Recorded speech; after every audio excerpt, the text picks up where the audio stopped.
Thank you all. Well, thank you all so very much. It's John, I appreciate your kind introduction. I appreciate your leadership and your friendship. And I want to thank you all for coming today. And gosh, what a warm welcome and such a beautiful spot. I told Laura she ought to come. She didn't. You drew the short straw. You got me. But what a magnificent place on such a beautiful day to talk about America and the challenges we face. I mean, after all, standing here at Mount Rushmore reminds us that a lot of folks came before us to make sure that we were free. A lot of pioneers came to this part of the world to make sure that enterprise could flourish. A lot of our predecessors faced hardship and overcame those hardships because we're Americans. And that's what's going to happen in this era, too. We got problems. We got challenges. This generation has got challenges to meet, and we're going to meet those challenges head on.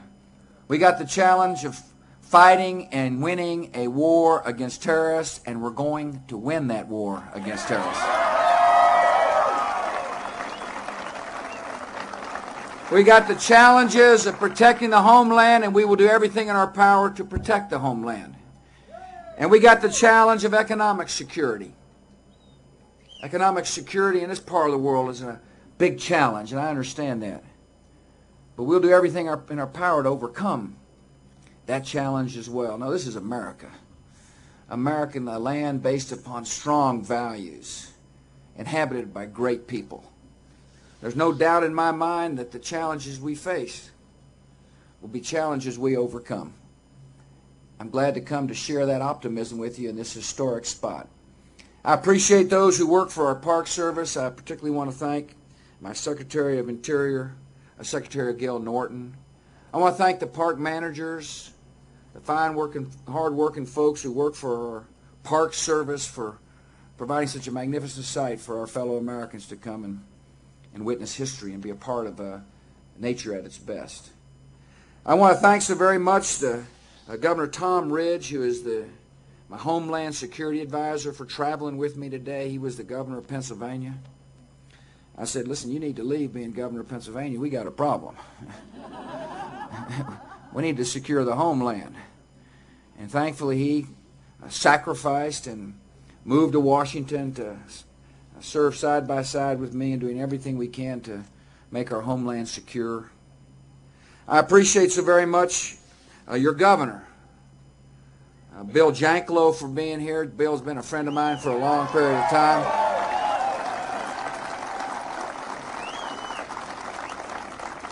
He might have invented the word piece of work.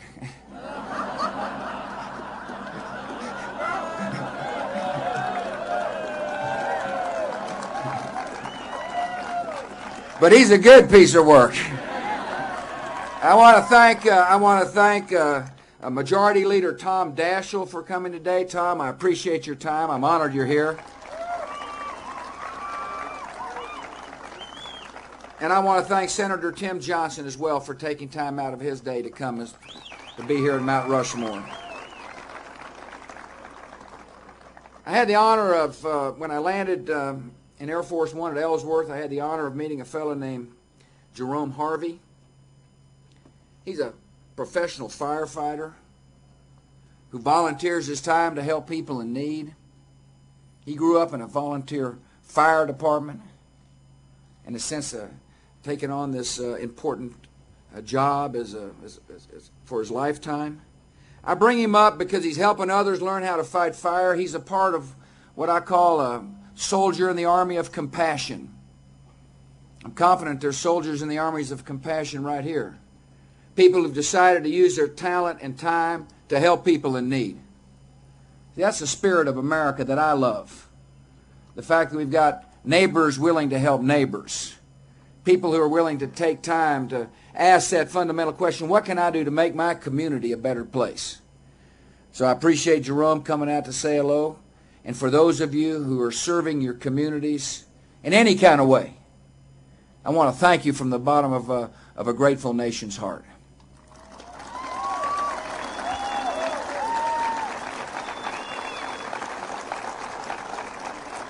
Everybody knows this economy of ours faces challenges. After all, for the first 3 quarters of my administration, we were in negative growth. That's called a recession. And then the enemy hit us. And that hurt us economically. And then after some scandals had been in the making for a while, they bubbled to the surface, and we learned that some of our corporate citizens were trying to fudge the numbers, weren't being honest with the American people. We've had to deal with recession, emergency, and corporate scandal. And there's no question it's raised a high hurdle for us to cross. But let me tell you something. That high hurdle is going to be crossed because our people are hard workers. The productivity of the American farmer and rancher and the American worker is the best in the world. The fundamentals for economic growth.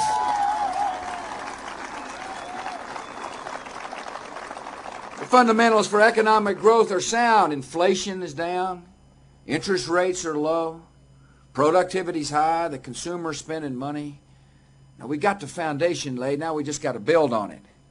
One way to make sure we have economic security for Americans around our country is to make sure our agriculture economy is strong. See, I think the cornerstone for economic security is good agricultural policy.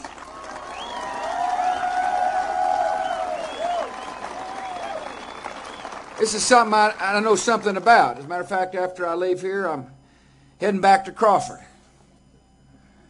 We got a few cows around. Got some hay. We fortunately have had rain. That wasn't the case always in Texas. I understand what drought means to people who make a living off the land. I know how people suffer when there is no rain. I've seen my fellow Texans, and I heard some of my fellow Americans today talk about the anxieties that come when you're in a business that relies upon good weather and good prices. I talked to ranchers who've been on their family ranch for years, wondering whether they can stay on. I talked to community leaders who wonder whether or not there's a place for young farmers and young ranchers in this society. No, people hurt here, and I know that. We want to help deal with this drought. We want to help the hurting people because it is not only good for the neighborhood. Helping people in the agricultural sector is good for the American economy. A good agricultural sector is good for all Americans.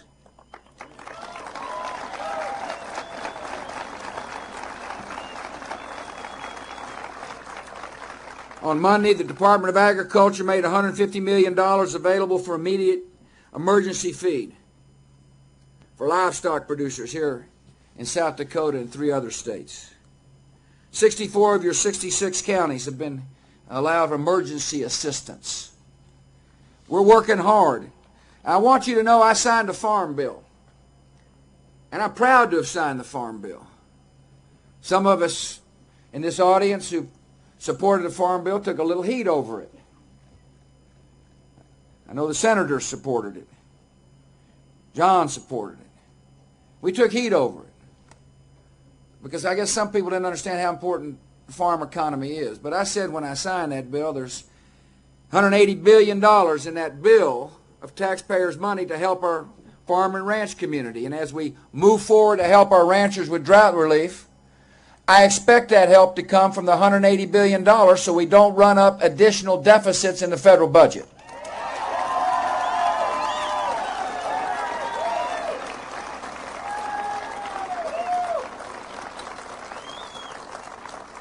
It's important to watch our spending in Washington. It's important to set priorities and watch our spending. I appreciate the fact that the Congress sent me a supplemental the other day that helped fund our priorities of the military and homeland security and helping the good folks in New York. We fulfilled a promise to the good folks in New York who are trying to recover from the September the 11th attack.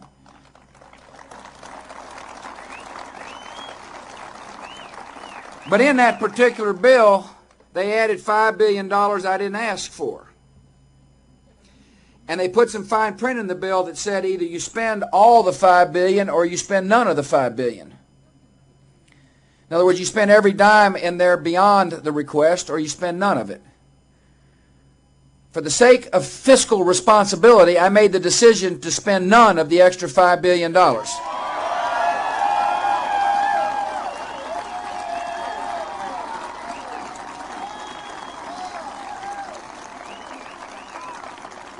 Now, there's some issues in that $5 billion that we need to deal with, and I look forward to working with the Congress. I mean, there's money in there for the Middle East, which I want to spend. There's money in there for AIDS policy, which we need to spend. But we can amend the '03 budget.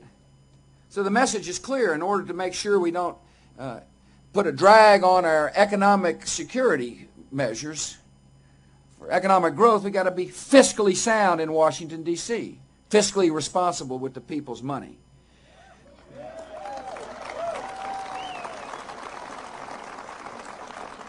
I'm looking forward to, when we get back, to signing an energy bill, one that promotes renewable sources of energy like ethanol.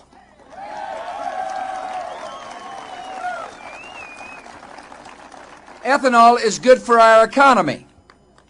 It's good for our air. It makes common sense. I'd rather have the capacity to say to the world we're less dependent upon foreign sources of crude oil because we're growing energy right here in South Dakota in the United States.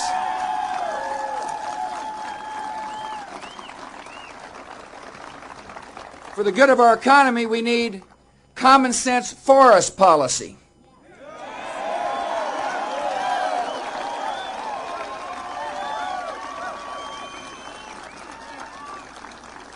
We can and we must manage our forests.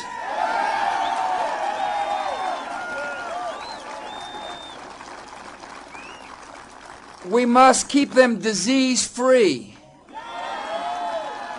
We must have reasonable forest policies so as to prevent fires, not encourage them.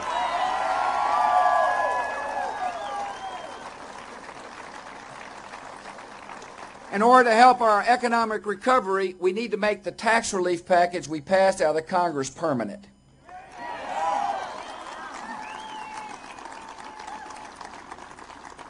Those tax relief came right at the right time. See, when you're in the middle of a recession, it's important to let people keep their own money. It's also important to remember when we're spending money, it's not the government's money we're spending, it's the people's money, it's your money.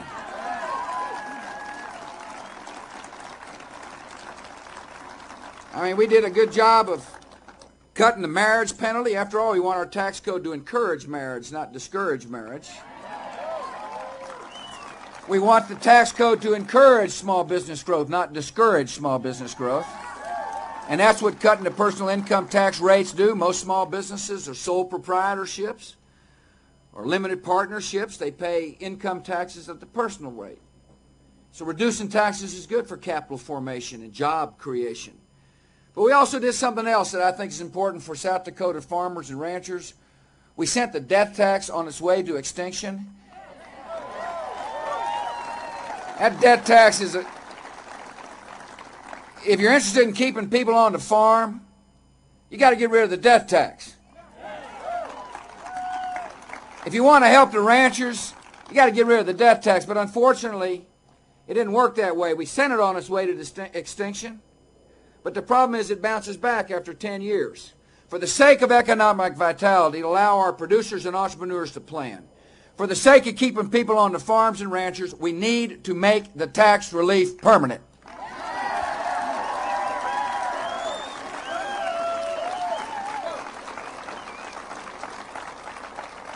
I just signed a trade bill. I understand some in the agriculture sector are worried about trade. I hear the same thing from some of my Texas friends. And I can understand why people in the agricultural sector worry about trade. After all, our trade negotiators in the past talked a good game about agriculture, but seemed to forget agriculture when they got to the table.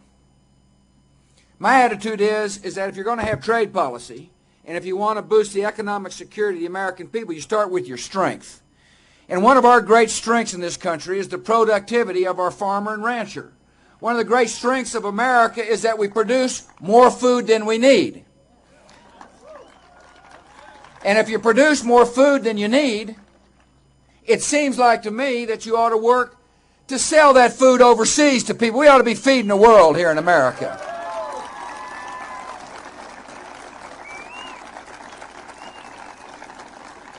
You just need to know that when I talk to the Chinese, I'm talking about soybeans.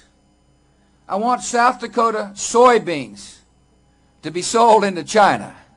When we talked to Vladimir Putin, we were talking about chickens. Every time I have a conversation with world leaders when it comes to trade, I remind them that we expect there to be a level playing field for American agricultural products.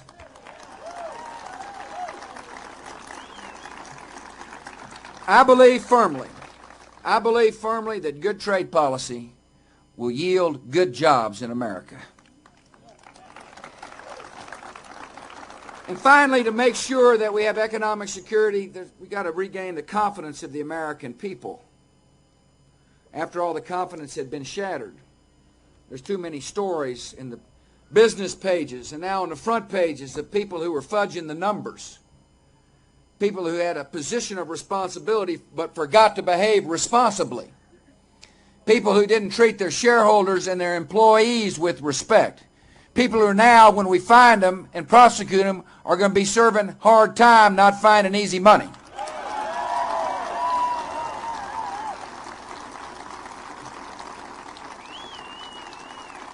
I want to appreciate so very much the Congress for working together. Both Republicans and Democrats came together to fashion a corporate responsibility bill. It's the most significant piece of reform, corporate reform, since Franklin Roosevelt was the president. And it's a good piece of legislation. Let me summarize it by this way. It says we expect the best from people in positions of responsibility. We want people to be held to account if they break the law. I remember giving a speech in New York on this subject, and in my speech I said business schools that train future business leaders must be willing to teach right from wrong. Evidently, that's not the case these days.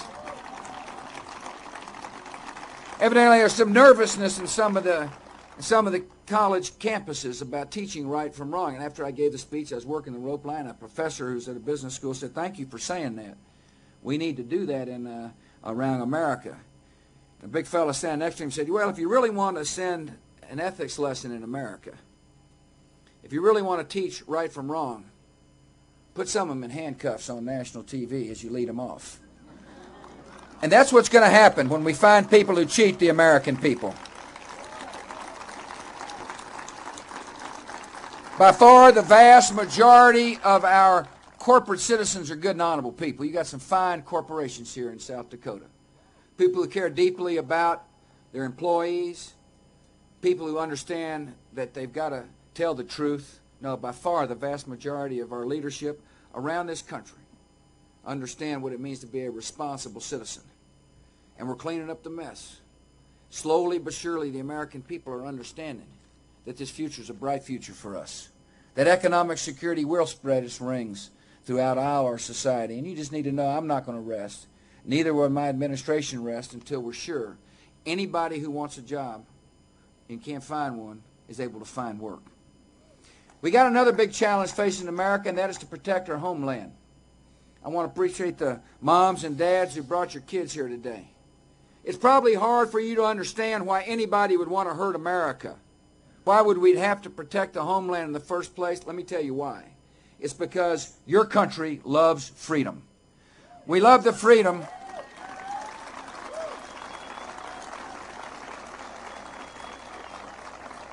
We love the idea of people being able to worship an Almighty freely. We love the idea. We love the idea of honest political discourse. We like a free press. We love freedom. The enemy hates freedom. So long as we embrace freedom, which we will do, there's going to be people who try to hurt us. There's another distinction between us and the enemy. We value every life. We value every human life.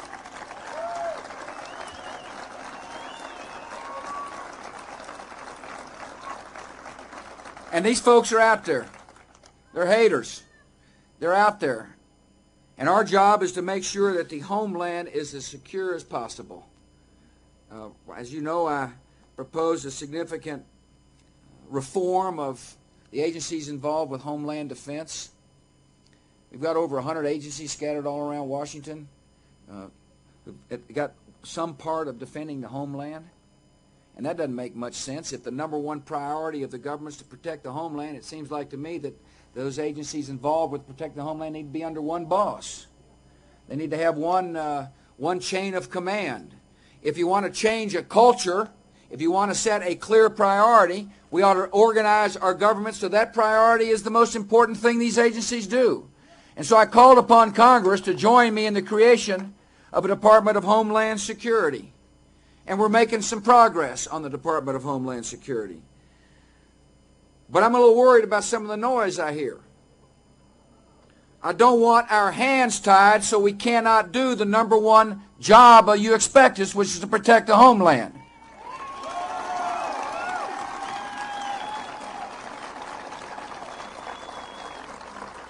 I need to be able to shift resources without a time-consuming approval process. If you're trying to defend the homeland, if you need to act quickly in response to a threat, we need to be able to move resources. We're not trying to do away with congressional authority. We're trying to have the capacity to respond to the needs of the American people. Unfortunately, the bill in the Senate right now won't let me do that. Let me give you an example. If intelligence were to show that the terrorists were planning to use a new type of biological weapon, it makes sense for the Department of Homeland Security to take money from one project to buy medicines, to stockpile drugs, to respond if the attack were to occur. We don't have that flexibility right now.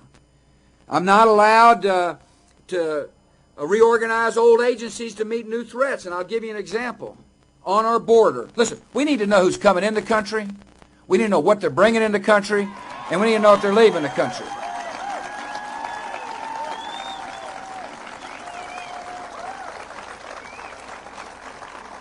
But we got different agencies with different strategies and different uniforms. They need to be working in concert. I need the authority to have Customs and the INS and the Border Patrol work in concert so that there's no gaps in the defense of our borders. I don't have that authority under the Senate bill. The way the bill is structured now, it takes too long to hire good people. There's too many bureaucratic rules. The bill micromanages the capacity of the executive branch to do the business on behalf of the American people. I need the capacity, this department needs, it's not just me, it's future presidents need the capacity to be able to pay people according to their contributions and hold people to account for their performance, both good and bad. If somebody does a good job, we want to be able to provide bonuses. I am deeply concerned about this provision of the Senate bill. It strips me of authority. Unlike this bill were to go through, this bill would take away the authority that every president since Jimmy Carter has had, which is to exempt agencies from collective bargaining requirements if I were to determine that our national security demands it.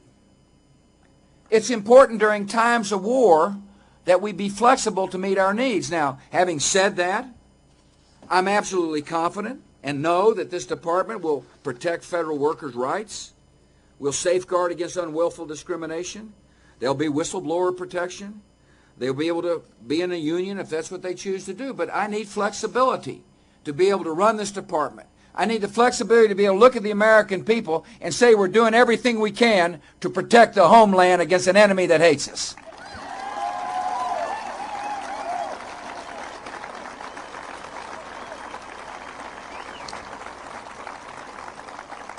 Best way to protect the homeland. And by the way, there are a lot of good people working hard to protect you. Anytime we get a hint or a lead, we're moving. We're disrupting. We're following every possible opportunity to disrupt potential enemy plans. I hope you're proud of the fact that there's a lot of good folks who care deeply about your future. And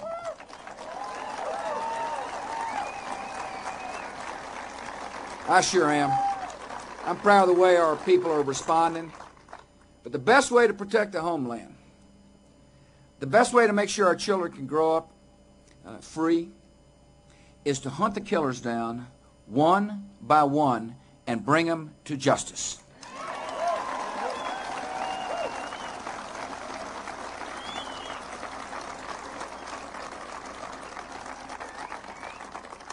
This is a different kind of war than we're used to. This isn't a war where these infantries go marching across the plains or hide in hedgerows or formations of aircraft go streaming across our skies. This is a war where leaders hide in caves and send youngsters to their suicidal death. That's the kind of war we're fighting. It requires a new way of thinking, a new attitude. It requires our military to be trained in a way that can go into to move quickly and be agile, be lethal when they strike. It doesn't matter how long it takes as far as I'm concerned. There's no cave deep enough. We're going to hunt them down. You see, history has called us. History's put the spotlight on America. We're the beacon of freedom, we're the bastion of freedom, and we're the protectors of freedom as far as I'm concerned.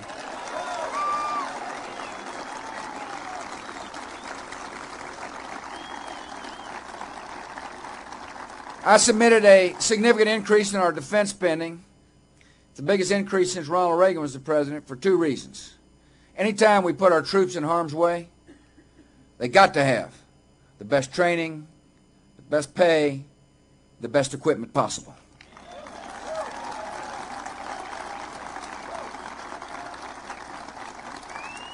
We owe that to our troops who are performing brilliantly, by the way. We also owe it to their moms and dads and their husbands and wives and their loved ones. But the other reason I submitted a significant increase in defense spending is I want the message to be loud and clear to our friends and foe alike that we're not quitting, that the United States of America understands the challenge, that no matter how long it takes, we're going to defend our freedoms.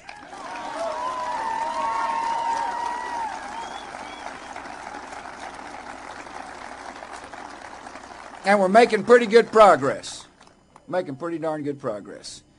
I laid out a doctrine that said if you harbor a terrorist or you feed one of them, you're just as guilty as the terrorists.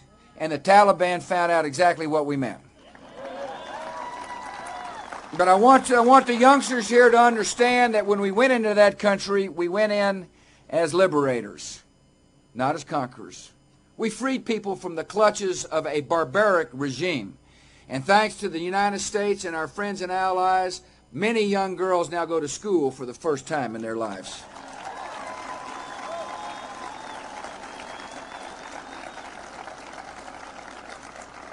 History will note that we didn't hit and run, that we stayed there. We stayed there to not only make sure that Al-Qaeda doesn't bunch up again, but we stayed there to help this country, Afghanistan, flourish. We believe in democracies. We believe every child should have a chance to realize his or her dreams. We believe in peace. I think we've hauled in over 2,000 of the enemy. We being all kinds of people. Philippines and Spain, of course the United States.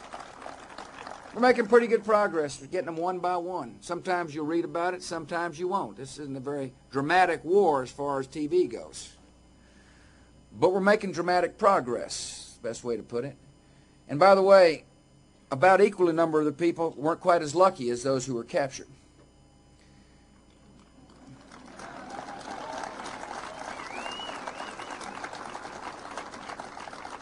And we got a lot of work to do. We got a lot of work to do, and that's why this budget I submitted is a significant budget. The House passed this version, the Senate passed this version. They now got to get together as quickly as possible, as soon as possible, and get the Defense Appropriations Bill to my desk nearly upon arrival. In other words, as soon as they get back from the recess, I need to sign the bill so we can plan for the war.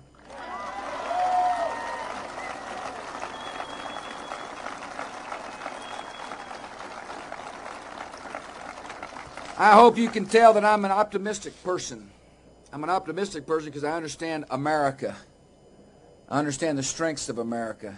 I know we're going to prevail in this war on terror. And as we do so, I believe, as sure as I'm standing here, we're going to bring peace to parts of the world that haven't dreamt about peace in a long time.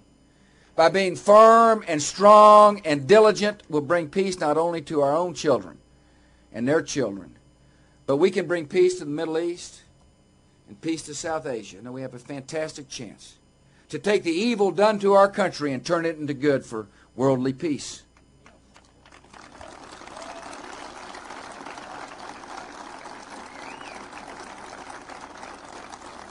And here at home, we can make a huge difference in people's lives. Listen, we live in a land of plenty, but there are people who hurt. People whose lives have been shattered by addiction. Young kids who haven't gotten a good enough education and may not have love at home and wonder not whether America is meant for them. So long as any of us hurt, all of us hurt in America. I understand that there is a limitation to the capacity of government. Government can hand out checks. We do a pretty good job of that sometimes.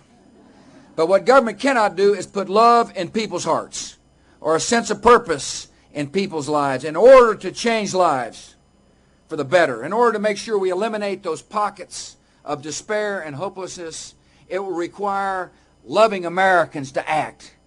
Loving Americans to put their arms around people who wonder whether or not there's hope and say, I love you, brother. I love you, sister.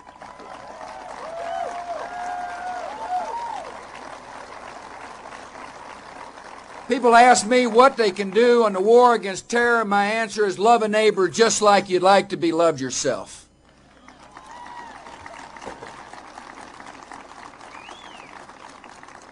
People say, well, I can't do everything. I know you can't do everything, but you can do something to help change America one soul, one conscience at a time. And that's what's taking place in this country. It really is. Many people stepped back after September the 11th and said, what's our life worth? I mean, how do we fulfill a full life as an American? More and more people understand that being a patriot is more than just putting your hand over your heart and saying the pledge of allegiance to a nation under God. They're saying more and more people understand that serving something greater than yourself in life is a part of being a complete American. And as more and more people do that, as more and more people choose to mentor a child, as more and more people help feed the hungry, as more and more people go to their churches and synagogues and mosques and hear that universal call to love a neighbor, America's culture is changing. And America itself is changing.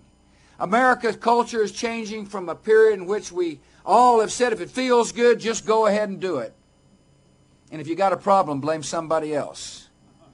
We're ushering in a period of personal responsibility in this country, where moms and dads understand if you're fortunate enough to be a mom or a dad, you must love your children with all your heart and all your soul.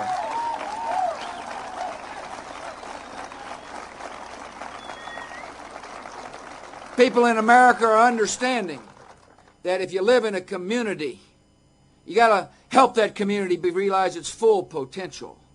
They're understanding there is such a thing as personal responsibility and sacrifice. And perhaps the most vivid example of that came on 9/11 itself. People were flying across the airplane on what's now known as Flight 93. They heard their plane was going to be used as a weapon. They got on the phone and they told their loved ones they loved them. They said a prayer. One guy said, let's roll. They served something greater than themselves by saving life. It's an example for all of us to remember that America is a country based upon our willingness to serve something greater than ourselves. Our willingness to be something other than a materialistic society. A willingness for all of us to help define the American spirit and love our neighbor so that our country can have its full potential available for everybody who's fortunate enough to be an American. Listen, out of the evil done to this great land is going to come incredible good, because we're the greatest nation on the face of the earth, full of the most fine and compassionate and decent citizens. May God bless you all, and may God bless America.